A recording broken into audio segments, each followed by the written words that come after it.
యేసుక్రీస్తు నామములో మీ అందరికీ శుభములు తెలియజేస్తున్నాను.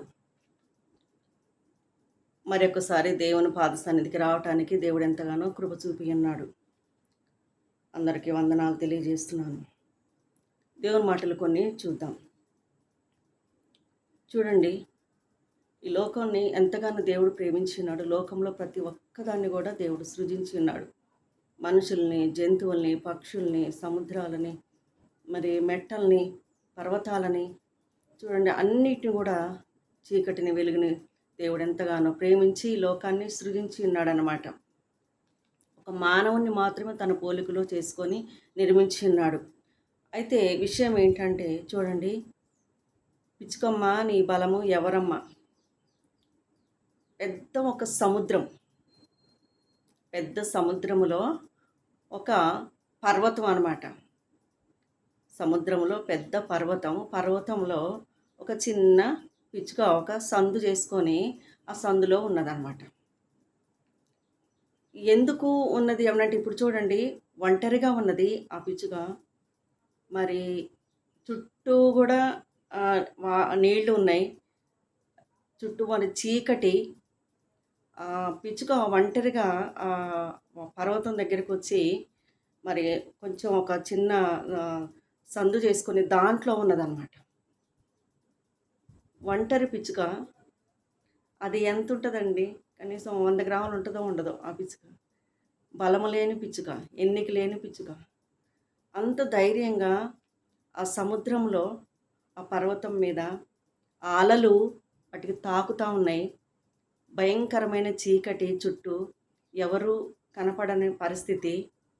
మరి ఒంటరిగా ఒక్కతే అక్కడికి వచ్చి మరి అక్కడ ఎంత ధైర్యంగా చూస్తుందంటే, ఆ నీటిని, ఆ వాతావరణాన్ని మరి కొంచెం కూడా జంకు బెంకు లేకుండా ఒక ధైర్యంగా అలలొచ్చి ఆ పర్వతానికి తాకుతూ ఉంటే ఎంతగా మరి చూస్తూ ఉందంటే, ఒక ధైర్యం, ఒక విశ్వాసము.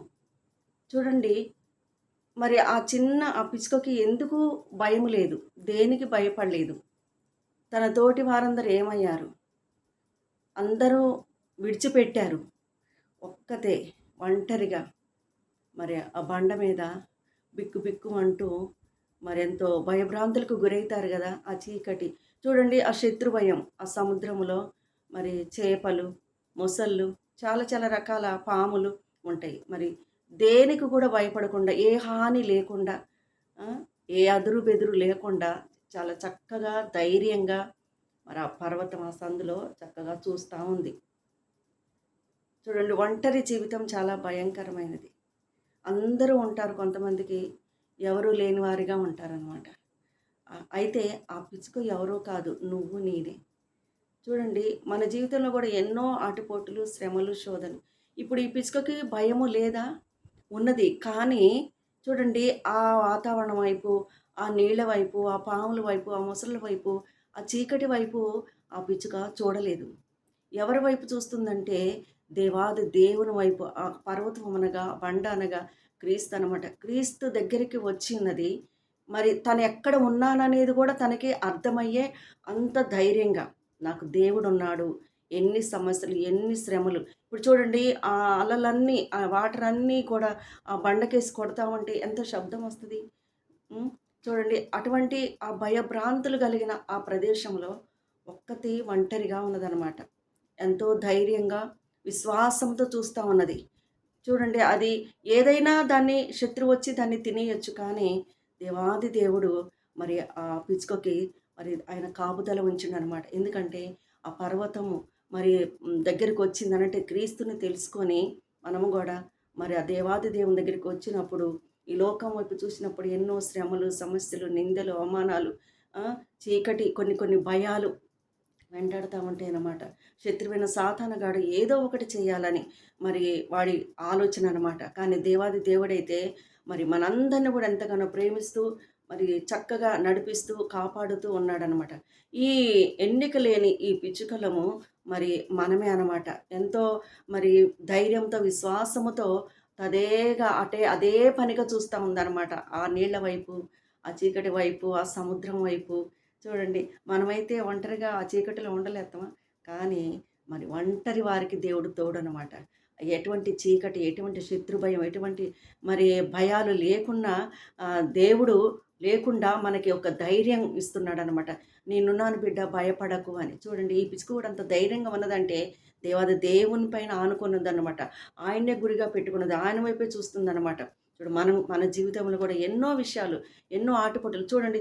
దావీదు మహాభక్తుడు ఒక మాట అంటారనమాట. 102వ కీర్తనలో 7వ వచనంలో, ఇంటి మీద మరి రాత్రంతా మరి మెలకుగా ఉండి ఇంటి మీద ఒంటిగా ఉన్న పిచ్చుక లాంటి వాడనైనా నేను అని ఒక మాట చెప్తా ఉంటాడనమాట. చూడండి అంటే తనకు లేరా సహోదరులు, తల్లిదండ్రులు అందరూ ఉన్నారు. కానీ ఒంటరిగా ఒక రాత్రి అంతా మరి ఇంటి పైన ఉన్నట్టుగా, అంటే ఆ ఇల్లు బండ మీద కట్టబడి ఉన్నది కనుక క్రీస్తులో మరి ఆయన ఉన్నాడు. క్రీస్తు దగ్గరికి వచ్చిన్నాడు దావీదు మహాభక్తుడు. అందుకని అంత ధైర్యంగా మరి చెప్పగలుగుతున్నాం. ఒక రాత్రి అంతా దేవుని సన్నిధిలో గడిపాడనమాట. ఇప్పుడు ఈ పిచ్చుక కూడా మరి ఎంతో ధైర్యంగా విశ్వాసముతో, అంటే పిచ్చుకలమైన మనము, అంటే ఒక మానవుని, ఒక వ్యక్తిని దేవుడు పిచ్చుకతో పోలుస్తూ ఉన్నాడనమాట. ఎన్నిక లేదు. ఈ పిచ్చుకని ఎవరైనా లెక్క చేస్తారా? కాదు కదా. చూడు దానికి బలం ఉన్నదా? లేదు. కానీ చాలా తెలివిగా మరి ఎవరికి దొరకకుండా, ఎవరికి చిక్కకుండా ఎగిరిపోతూ ఉంటుందన్నమాట. చూడండి అలాంటి మన జీవితాలను దేవుడు ఎంతగానో బాగు చేయాలని, బలపరచాలని నేను ఒక పిచ్చుకలుగా దేవుడు పోలుస్తూ ఉన్నాడనమాట పిచ్చుకతో. మరి మనము కూడా క్రీస్తు దగ్గరికి వచ్చినప్పుడు మనకున్న భయాలు చూడండి, ఎంతో చీకటి, ఎంతో మరి భయము, ఆ వాటను చూసినప్పుడు, ఆ చుట్టుపక్కల వాతావరణం చూసినప్పుడు చాలా భయంకరమైన పరిస్థితిలో ఒంటరిగా ఉన్నదనమాట. ఒంటరిగా ఉన్నా కానీ మరి కొంచెం కూడా ఏ జంకు బెంకు లేకుండా, అదురు బెదురు లేకుండా ధైర్యంగా ఒక విశ్వాసము, దేవుడు నాకు తోడుగా ఉన్నాడు, దేవుని దగ్గర దేవునిలో నేనున్నాను, దేవుడు నాకు సహాయం చేస్తాడు, నాకు ఎటువంటి భయాలు అనుకరి, ఎటువంటి శత్రు భయం లేకుండా చేస్తాడు, ఎటువంటి శత్రువులు కూడా దూరం చేస్తాడు, ఎటువంటి సాతాను శోధన నుంచి కూడా విడుదల చేస్తాడని చెప్పేసి ఒక విశ్వాసముతో ఈ ఈ పక్షి, అంటే చూడండి ఈ పిచ్చుక అలా ఉందన్నమాట. అటువంటి ధైర్యం మరి మనకు కూడా కావాలి కదా. చూడండి అటువంటి మరి అంటే సమాధానంతో, ఎంతో గందరగోళమైన పరిస్థితి కానీ సమాధానంగా ఉందన్నమాట.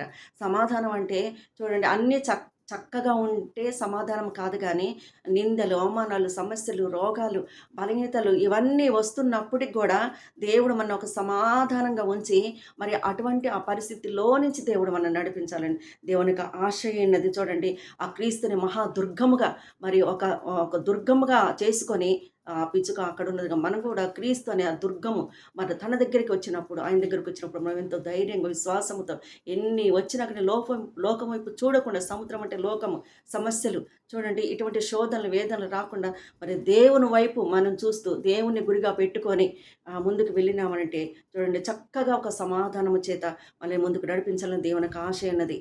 ఇటు మాటలు దేవుడు దీవించి ఆశీర్వదించును గాక. ఆమేన్.